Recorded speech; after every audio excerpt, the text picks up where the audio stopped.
Fresh Living. I'm so excited to introduce you to our podcast guest this week, Amber Washington. Thank you so much for being here. Thanks, David. Well, I'm excited for this sit-down interview because you've got a great story and also a brand new book, a memoir that's just come out. Why did you decide to write it now?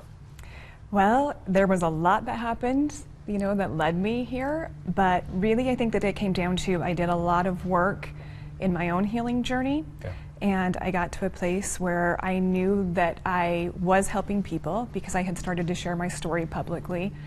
And the book is something that I wanted to write since I was about 15 years old. And so last year when I thought to myself, okay, I think you're ready to put this out here, we just went, and the whole goal is to help people. That's great. We can learn from stories and those of others that share like this in this book format. I'm sure it was very cathartic to do so. And thank you for sharing it. But how has the past of your past influenced the way that you approach life going forward? Well, I think that's such a great question, and you can look at life one of two ways, right? Especially when you've been a victim of anything. Mm-hmm. You can sit in that victimhood or you can rise above it. And so for me, I knew that in order to make sense of the senseless, I needed to write this book, I needed to help people, and I was going to use everything that happened in my past to be able to move forward.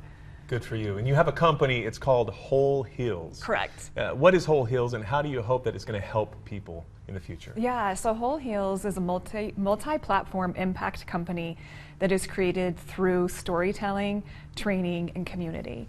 And so I have two branches. One is the Voice Collective and one is Leadership Collective. The Voice Collective really focuses on the book, speaking engagements, and community events where I bring together other people so that we can share our story. That's cool. And it takes people that are willing to share and people that are willing to listen too.